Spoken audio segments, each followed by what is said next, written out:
Hello dear friends, I'm Sahil Roy and welcome back to my YouTube channel AU Commerce Scholar. This is Insurance Mock Test Part 14 and we are going to cover next 25 questions on insurance from question number 326 to question number 350. These questions are important for all those candidates who are going to appear for BCom entrance exam, MCom entrance exam, CRET, NET, JRF, State Eligibility Test as well as for CTET. अगर ये video beneficial लगे तो like और comment जरूर कीजिएगा. Let's begin with our first question. हमारा पहला question number 326 question है हमारा. Insurance company has to comply to the instructions of insurance ombudsman within how many days of receiving the instructions. सवाल पूछा जा रहा है कि जो इंश्योरेंस ombudsman के जो भी इंस्ट्रक्शंस इंश्योरेंस कंपनी को मिलते हैं तो कितने दिनों के अंदर इंस्ट्रक्शंस का पालन इंश्योरेंस कंपनी को करना अनिवार्य है. पहला ऑप्शन 10 डेज, दूसरा ऑप्शन 15 डेज, तीसरा ऑप्शन 28 डेज और चौथा ऑप्शन 30 डेज. इस क्वेश्चन का सही आंसर है ऑप्शन डी 30 डेज.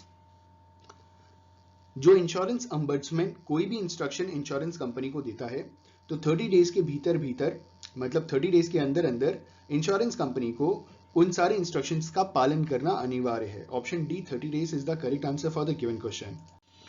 हमारा अगला क्वेश्चन नंबर 327 क्वेश्चन है हमारा.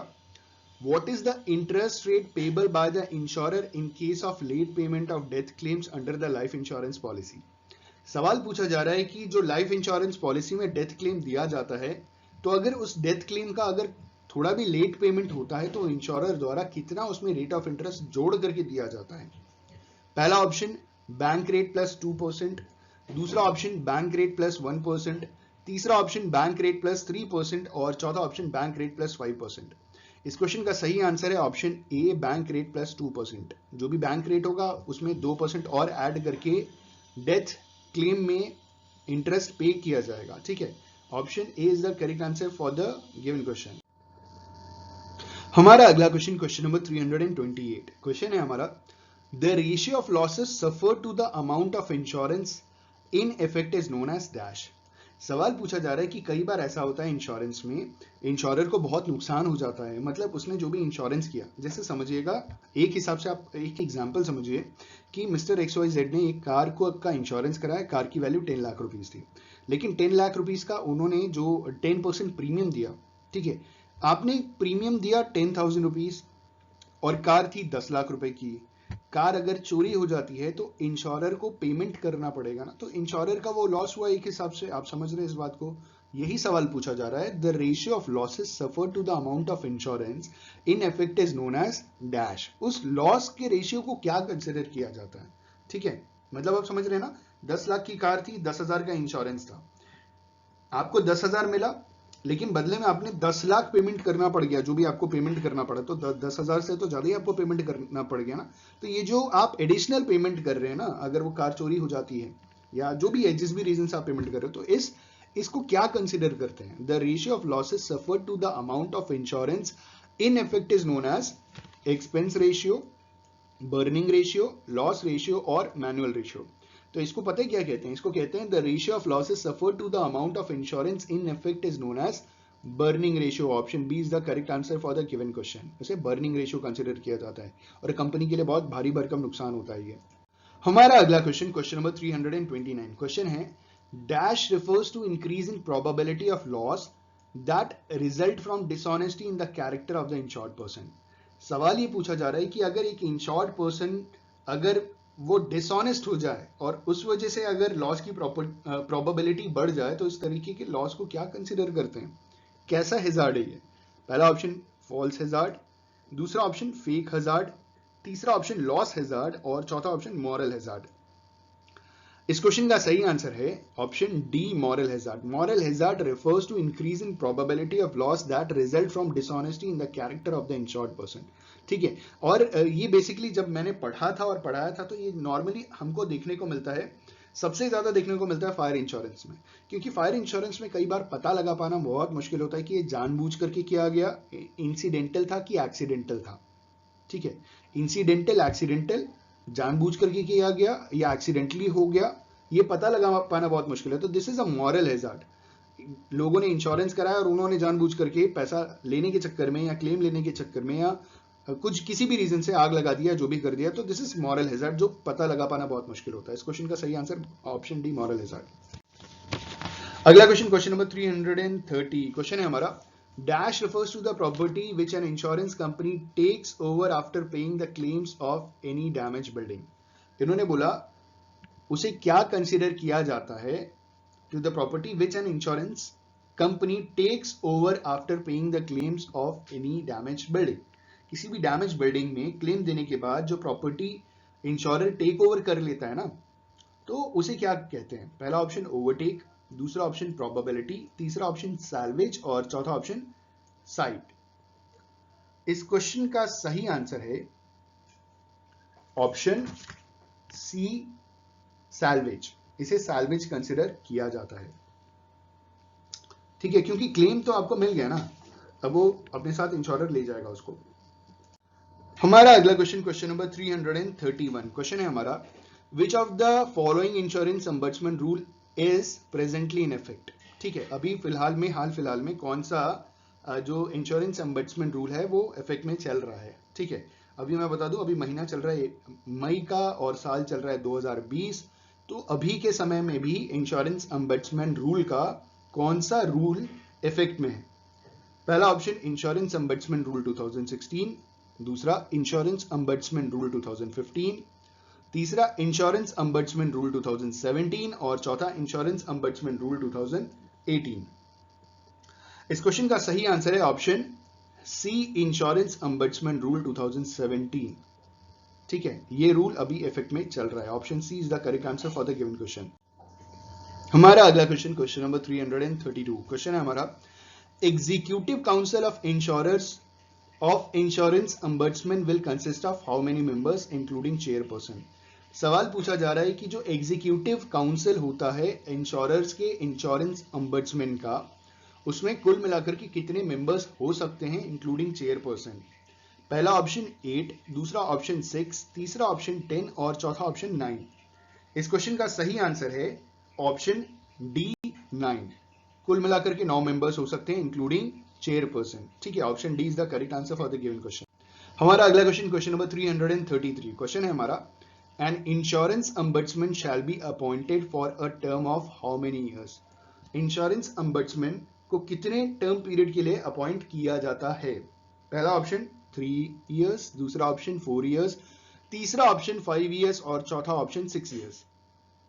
इस क्वेश्चन का सही आंसर है an insurance ombudsman shall be appointed for a term of 3 years. Option A, 3 years is the correct answer for the given question. 3 साल के लिए अपॉइंट किया जाता है इंश्योरेंस अम्बर्ट्समेंट को। हमारा अगला क्वेश्चन, क्वेश्चन नंबर 334, क्वेश्चन है हमारा, presently how many insurance ombudsman are there in India. Bharat में प्रेजेंटली कितने इंश्योरेंस अम्बर्ट्समेंट हैं? पहला ऑप्शन 11, दूसरा ऑप्शन 15, तीसरा ऑप्शन 17 और चौथा ऑप्शन 19। इस क्वेश्चन का सही आंसर है presently 17 insurance ombudsman are there in India. Option C, 17 is the correct answer for the given question. हमारा अगला क्वेश्चन, क्वेश्चन नंबर 335, क्वेश्चन है हमारा, you can approach insurance ombudsman if your insurance company did not respond to your complaint within dash days। सवाल ये पूछा जा रहा है कि अगर आपकी कोई इंश्योरेंस कंपनी आपका अगर कंप्लेन का रिस्पॉन्स नहीं कर रही है तो कितने दिन के अंदर आप इंश्योरेंस अम्बर्ट्समैन को अप्रोच कर सकते हैं? पहला ऑप्शन 15 डेज, दूसरा ऑप्शन 30 डेज, तीसरा ऑप्शन 45 डेज और चौथा ऑप्शन 60 डेज।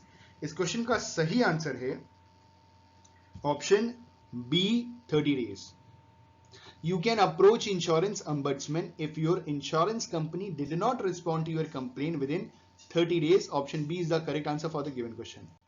हमारा अगला क्वेश्चन, क्वेश्चन नंबर 336, क्वेश्चन है हमारा, What is the maximum amount of award that insurance ombudsman can pass? ठीक है, What is the maximum amount of award जो इंश्योरेंस अम्बर्ट्समैन पास कर सकते हैं? पहला ऑप्शन 10 लाख रुपीस, दूसरा ऑप्शन 20 लाख रुपीस, तीसरा ऑप्शन 30 लाख रुपीस और चौथा ऑप्शन 40 लाख रुपीस। इस क्वेश्चन का सही आंसर है option C, 30 lakh rupees. 30 lakh rupees, 30 lakh is the maximum amount of award that insurance ombudsman can pass. Option C, 30 lakh is the correct answer for the given question. हमारा अगला question question number 337 question है हमारा, the insurance ombudsman shall finalize its findings and pass an award within a period of dash months of the receipt of all the requirement from the complainant। सवाल ये पूछा जा रहा है कि जो इंश्योरेंस ombudsman है वो अपनी फाइंडिंग्स को फाइनलाइज करने के कितने दिन के अंदर, ठीक है, अवार्ड पे कर सकती है, कितने महीने के अंदर अवार्ड पे कर सकती है जब कंप्लेनेंट से उनको सारी रिक्वायरमेंट रिसीव हो जाए। ठीक है, पहला ऑप्शन 1 मंथ्स, दूसरा ऑप्शन 2 मंथ्स, तीसरा ऑप्शन 3 मंथ्स और चौथा ऑप्शन 4 मंथ्स। इस क्वेश्चन का सही आंसर है the insurance ombudsman shall finalize its findings and pass an award within a period of 3 months। Option C 3 months is the correct answer for the given question। 3 months of the receipt of all the requirements from the complainant। Option C 3 months is the correct answer for the given question। हमारा अगला question number 338 question है हमारा, the insurer shall comply with the award passed by the insurance ombudsman within dash days of receipt of the award and intimate compliance of the same to the ombudsman। पहला option 30 days, दूसरा option 15 days, तीसरा option 60 days और चौथा option 45 days। इस question का सही answer है option A 30 days। The insurer shell comply with the award passed by insurance ombudsman within 30 days of the receipt of the award and intimate compliance of the same to the ombudsman। ठीक है, अगला question number 339 question है हमारा, when a complaint is settled through mediation by the insurance ombudsman then the insurer should comply with the terms of the recommendations within dash days। ठीक है, पहला option 30 days, दूसरा option 15 days, तीसरा option 10 days और चौथा option 45 days। इस question का सही आंसर है when a complaint is settled through the mediation by the insurance ombudsman then the insurer should comply with the terms of the recommendations within 15 days। Option B 15 days is the correct answer for the given question। हमारा अगला question number 340 question है हमारा, the advisory committee constituted by IRDAI to review the performance of the insurance ombudsman can have a maximum of how many members। ठीक है, पहला option 3 members, दूसरा option 6 members, तीसरा option 9 members और चौथा option 5 members। इस क्वेश्चन का सही आंसर है the advisory committee constituted by IRDAI to review the performance of the insurance ombudsman can have maximum 5 members। Option D 5 members is the correct answer for the given question। हमारा अगला question number 341 question है हमारा, the employee state insurance act came into force in which year। सवाल पूछा जा रहा है कि employees state insurance act किस साल लागू हुआ था। पहला ऑप्शन 1956, दूसरा ऑप्शन 1932, तीसरा ऑप्शन 1948 और चौथा ऑप्शन 1974। इस क्वेश्चन का सही आंसर है the employee state insurance act came into force in 1948। Option C is the correct answer for the given question. हमारा अगला क्वेश्चन नंबर 342 क्वेश्चन है हमारा, what is the full form of ESIC। ESIC का full form बताइए। पहला option employers state insurance corporation, दूसरा option employment state insurance corporation, तीसरा option employee state insurance corporation और चौथा एक्सटर्नल स्टेट इंश्योरेंस कॉर्पोरेशन। इस क्वेश्चन का सही आंसर है the full form of ESIC is employees state insurance corporation. Option C is the correct answer for the given question. हमारा अगला question number 343 question है हमारा, ESIC is an autonomous body under which ministry। ठीक है, ESIC Bharat की किस ministry के अंदर ये ऑटोनॉमस बॉडी है। पहला option ministry of corporate affairs, दूसरा option ministry of labour and employment, तीसरा ऑप्शन मिनिस्ट्री ऑफ फाइनेंस और चौथा option ministry of health and family welfare. इस क्वेश्चन का सही आंसर है ESIC is an autonomous body under the Ministry of Labour and Employment। Option B is the correct answer for the given question। ठीक है, अगला question है हमारा अगला क्वेश्चन नंबर 344 क्वेश्चन है हमारा, what is the current rate of contribution of employer and employees under ESIC respectively। सवाल पूछा जा रहा है कि ईएसआईसी के अंतर्गत एम्प्लॉयर्स और एम्प्लॉयज का जो करंट रेट ऑफ कंट्रीब्यूशन है वो क्या है।